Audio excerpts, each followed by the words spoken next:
com o que a Wollstonecraft estava querendo questionar?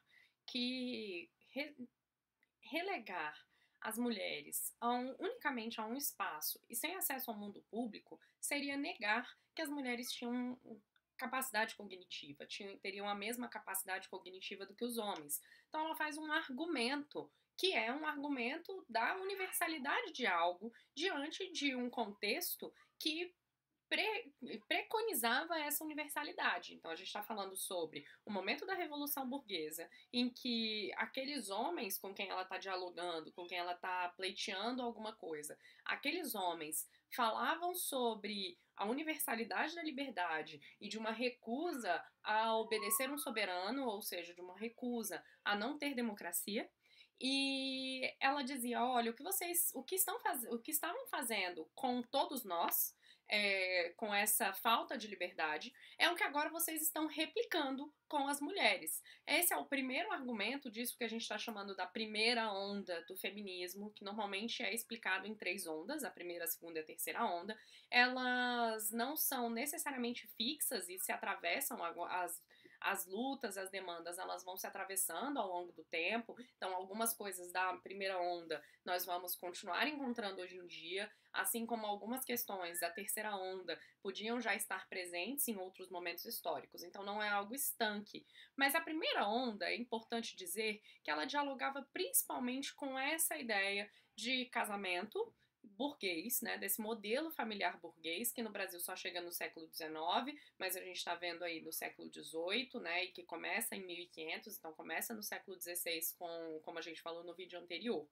Tem um trecho de um livro, né, que foi escrito aqui no Brasil e que compilou algumas coisas sobre o que se falava de mulheres no século XIX e em que eu acho bem interessante de a gente ver, tá aí no nosso slide. Confiamos muito no bom senso e na inteligência servida pela educação para recear que as mães, as irmãs e as esposas, abandonando a serenidade dos lares, se atirem à política e aos meetings, ou seja, às reuniões, obrigando-nos a velar pela cozinha e pelos recém-nascidos. Não, a mulher manter-se-á na órbita que lhe convém, e se alguma exceção houver, estaremos certos ou estamos certos de que esse papel ficará reservado às sogras. Ou seja, se houver alguma possibilidade dessas mulheres se engajarem politicamente, serão as mulheres que eles estavam fazendo chacota.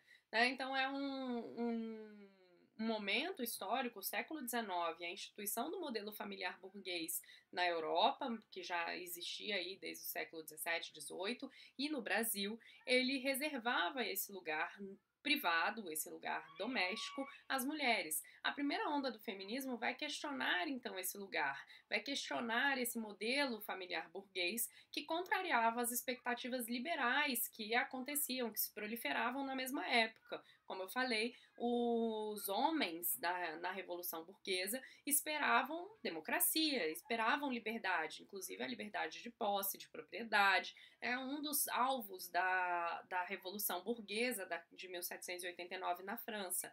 Os valores como liberdade individual e igualitarismo vinham se consolidando na Europa. Nos Estados Unidos, na França e na Inglaterra, mais tarde, né, no Brasil também, em outros países, surgem movimentos de mulheres, tanto das classes mais ricas como das classes médias e das classes trabalhadoras, depois incorporadas, que brigam por igualdade jurídica, ou seja, brigam pelos ordenamentos jurídicos tratarem as mulheres da mesma forma que tratavam os homens, acesso à educação formal e direito ao voto. Então, esses são os principais, quando a gente está falando de primeira onda feminista, nós estamos falando de uma demanda de mulheres a poder participar da vida pública, poder participar desse momento importante que seria a escolha, por exemplo, dos representantes, o direito ao voto, mas também de participar da vida política e da vida pública na educação. Os movimentos de mulheres trabalhadoras reivindicavam também melhores condições de trabalho, então, para além da igualdade jurídica, para além da educação, as mulheres reivindicavam melhores condições de trabalho, melhorias salariais, então, os movimentos de mulheres trabalhadoras são tão importantes quanto os movimentos de trabalhadores, elas estavam ali, E a primeira onda feminista ela é caracterizada pelas manifestações em prol dos direitos das mulheres e da participação política no século XIX, contando com essa melhoria salarial e melhores condições de trabalho também. Tem um filme, que é esse que tá aí estampado na imagem, que é As Sufragistas, que fala bastante bem, assim, conta bem direitinho essa história na Inglaterra de como é que a reivindicação pelos votos e pelos direitos das mulheres se deu naquela época. E aí existe uma reivindicação de 1871, ou seja, que estampa essa primeira onda feminista, que fala assim: não é o trabalho feminino enquanto tal, através da competição com o trabalhador masculino, que abaixa os salários, ela então já tinha uma perspectiva aí de classe trabalhadora, mas a exploração da mulher trabalhadora pelo capitalista, que se apropria de seu trabalho, assim como o trabalhador masculino é subjugado pelo capitalista, é a mulher pelo homem, e assim ela permanecerá enquanto for economicamente dependente. Então, a luta pelo trabalho e pelas melhores condições de trabalho e melhorias salariais entram nesse rol de demandas da primeira onda feminista. E existe um outro relato que eu queria ler para vocês, que é de uma mineradora, que é o seguinte: eu realmente não sei como soletrar o meu nome, já que essas mulheres não tinham acesso à educação. Mas nós acordamos às 4 da manhã, às vezes 4h30. Iniciamos o trabalho assim que descemos as minas. Nós encerramos os trabalhos após as 16 ou as 17 horas. Nós trabalhamos o tempo inteiro, exceto as horas de lanche, e às vezes nem temos tempo de comer.